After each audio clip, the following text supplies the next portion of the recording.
Good morning बच्चों, आप लोग बहुत अच्छे होंगे और लॉकडाउन में अपनी कक्षा 11 की पढ़ाई को अच्छे से कर रहे होंगे। भौतिक विज्ञान में आज हम लोग सदिशों की समानता और किसी सदिश राशि का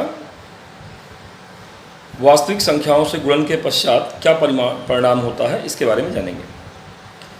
तो बच्चों, इन्हीं हेडिंग को समझने के लिए हम लोग को समझ में आना चाहिए कि सदिश क्या होता है, सदिश के व्यवहार कैसे हैं, सदिश के संबंधित परिभाषाएं कैसी हैं। ये हम लोग पूर्व के वीडियो में पढ़ चुके हैं। तो आइए हम लोग सदिशों की समानता और सदिशों का वास्तविक संख्याओं से गुणन इसके बारे में अध्ययन करें। बच्चों, सदिशों की समानता से तात्पर्य यह है कि दो सदिश आपस में बराबर कब हैं। तो यदि दो सदिश A और दूसरा B है तो वो समान सदिश होंगे कब? जब दोनों की दिशाएं सेम होंगी, दोनों के परिमाण समान होंगे और दोनों एक ही भौतिक राशि को प्रदर्शित कर रहे होंगे। तो यहाँ पे आप इस बात को लिख सकते हैं, यदि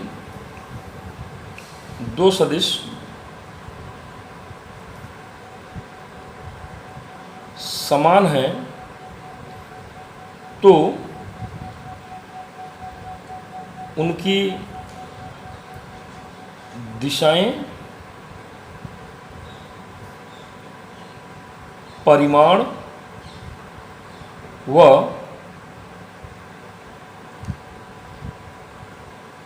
मात्रक एक समान होने चाहिए।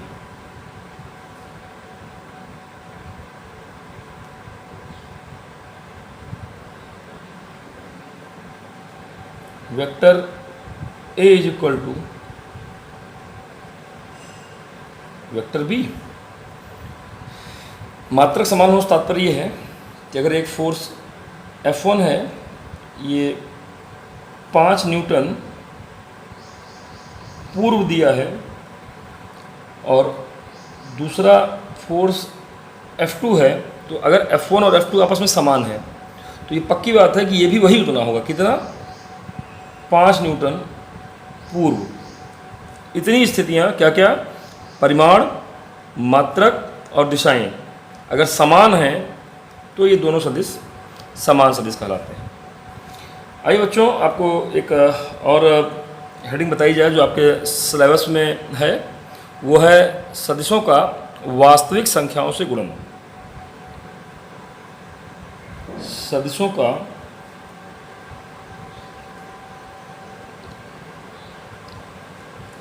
वास्तविक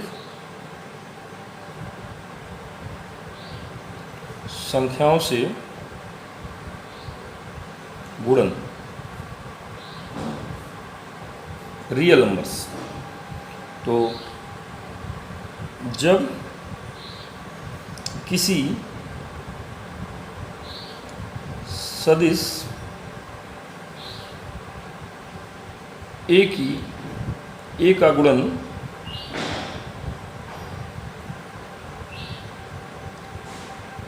वास्तविक संख्या n से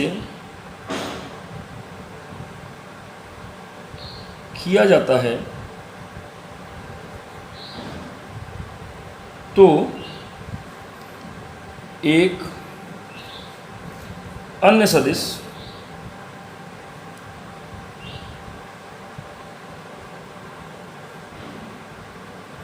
B प्राप्त होता है।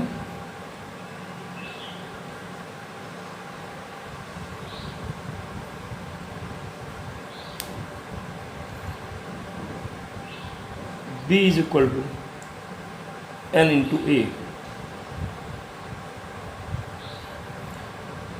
यदि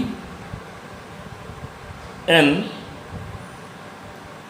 एक धनात्मक संख्या है तो ये स्थिति 1 है। यदि n एक धनात्मक संख्या है तो वेक्टर बी का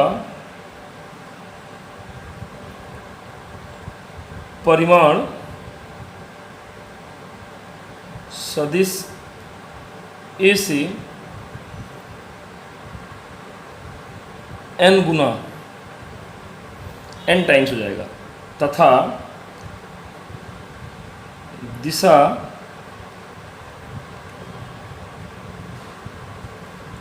समान होगी। क्या बताया गया? इससे वेक्टर ए अगर आपका 5 मीटर पर सेकंड स्क्वायर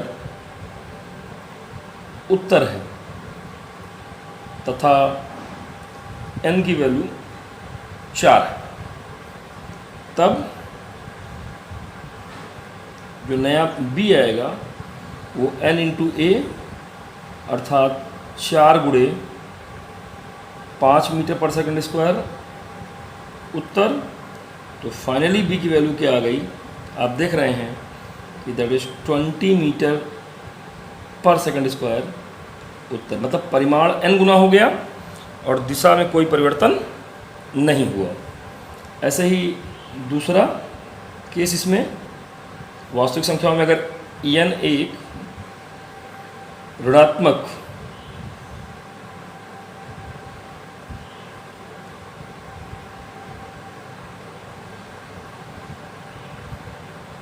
संख्या है तो जो सदिश b प्राप्त होगा, b का परिमाण सदिश ए से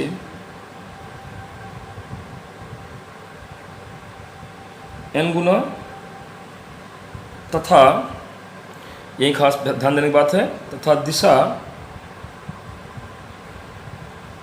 विपरीत हो जाएगी।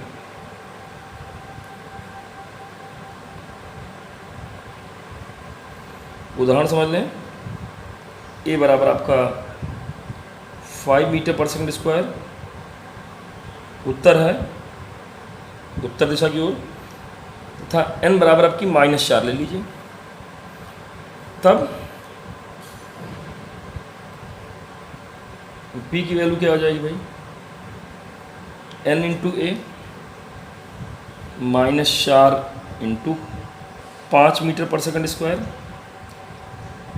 उत्तर। देखिए वेक्टर में ध्यान रखिएगा, मैग्नीट्यूड डायरेक्शन दोनों एक साथ लिखिएगा तो गलती कभी नहीं होगी आपसे। तो b बराबर क्या आ जाएगा?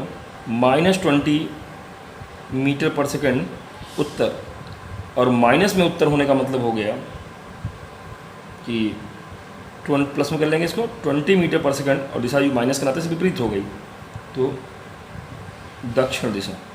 तो आप देख रहे हैं कि पहले उत्तर दिशा में था ए, और अब जो नया बी आया परिमाण n गुना और दिशा उत्तर की बजाय विपरीत होकर के दक्षिण हो गई। उम्मीद है ये बातें आपको समझ में आ गई होंगी, आप अच्छे से इसको तैयार कर पाएंगे। जय हिंद बच्चों।